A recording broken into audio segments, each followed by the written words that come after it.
Assalamualaikum warahmatullahi wabarakatuh. Perkenalkan, nama saya Sabila Ramadhani, NIM 0101183118. Saya dari program studi komunikasi penyiaran Islam C semester 7. Berikut ini saya akan menampilkan ceramah singkat saya dengan tema Isra Mi'raj. Bismillahirrahmanirrahim. Alhamdulillahirabbil alamin. Wabihi nasta'in ala umurid dunya waddin.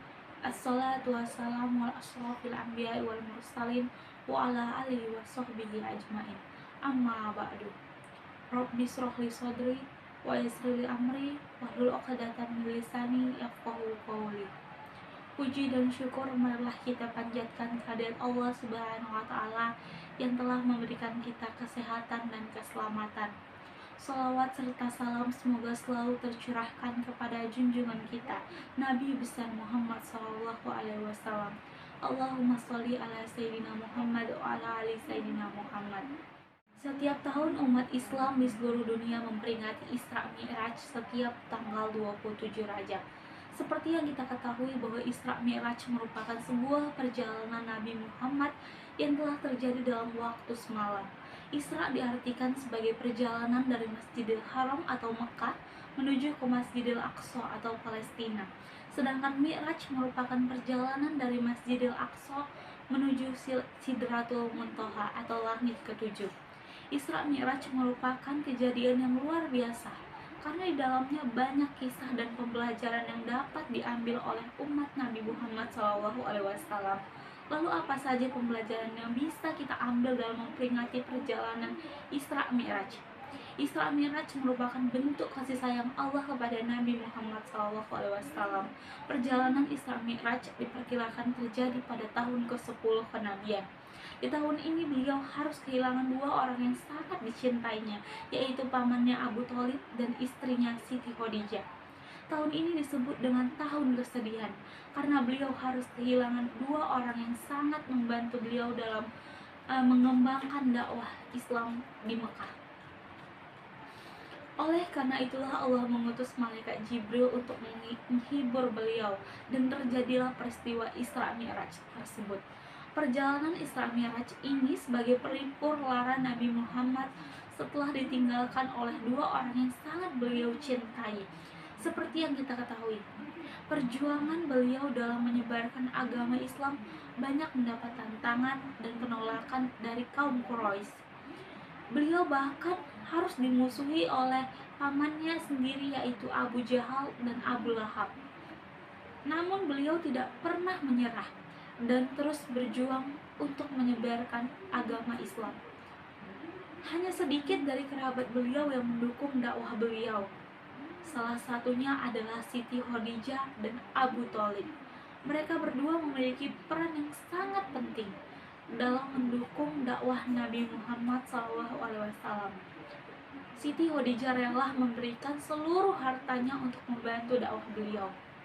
Siti Khadijah juga termasuk orang pertama yang menyatakan untuk masuk Islam setelah beliau menerima wahyu yang pertama di usia 40 tahun. Siti Khadijah mempercayai kenabian dan ajaran yang dibawa oleh Nabi Muhammad SAW. Beliau termasuk golongan as-sabiqunal awwalun bersama dengan Abu Bakar As-Siddiq, Utsman bin Affan, dan Ali bin Abi Thalib. Sedangkan paman beliau memiliki peran yang sangat besar dalam melindungi beliau selama berdakwah. Meskipun Abu Thalib belum memeluk Islam, namun beliau selalu membela dan melindungi Nabi Muhammad SAW dari gangguan orang Quraisy yang berusaha untuk menghalangi dakwah Nabi Muhammad SAW. Oleh sebab itu, Nabi Muhammad merasa sangat sedih sehingga tahun ini disebut dengan Amul Huzni atau tahun kesedihan. Untuk menghibur kesedihan beliau, maka Allah memberikan sebuah perjalanan yang luar biasa kepada Nabi Muhammad SAW yang disebut dengan Isra Mi'raj ini. Perjalanan yang penuh hikmah dan perjalanan yang ditemani oleh malaikat Jibril. Nabi Muhammad diperlihatkan dengan beberapa peristiwa. Peristiwa-peristiwa tersebut diantaranya Nabi melintasi sekelompok orang yang bercocok tanam, lantas langsung memanen hasilnya. Ini adalah gambaran umat yang berjihad fisabilillah. Kemudian beliau bertemu dengan sekelompok orang yang memukul kepala dengan palu hingga pecah. Lantas kepala itu utuh kembali dan dipukuli lagi. Ini merupakan gambaran orang yang malas atau meninggalkan sholat makatubah atau sholat wajib. Kemudian Nabi juga bertemu dengan orang yang memakan daging busuk sebagai perumpamaan umat yang berzina. Kemudian Nabi melintasi orang yang saling mengguntingi lidah dan bibir dengan gunting besi, gambaran ahli fitnah.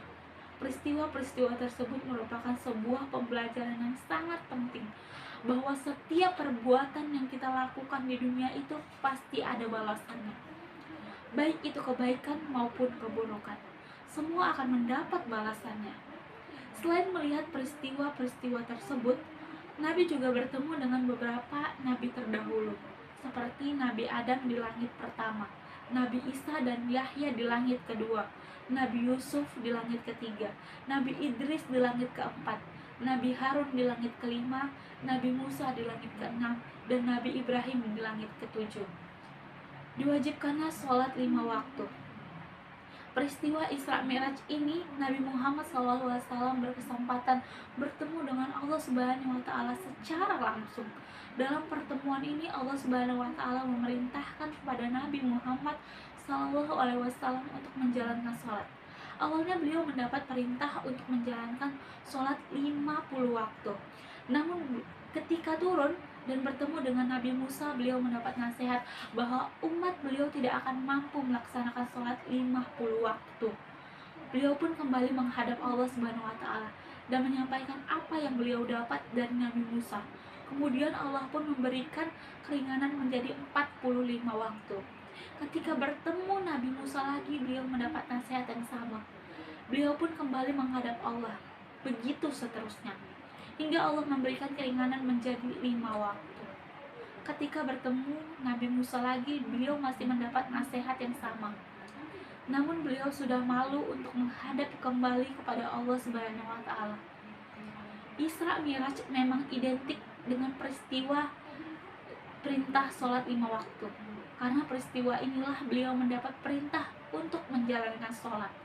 Sebagai umat beliau, Isra Mi'raj bisa menjadi sebuah refleksi diri untuk mengingat kembali apakah kita sudah menjalankan kewajiban kita untuk melaksanakan sholat 5 waktu dalam sehari semalam. Isra Mi'raj ini juga sebagai pengingat bagaimana perjuangan Nabi Muhammad SAW dalam meminta keringanan untuk umatnya, yang awalnya 50 menjadi hanya 5 waktu.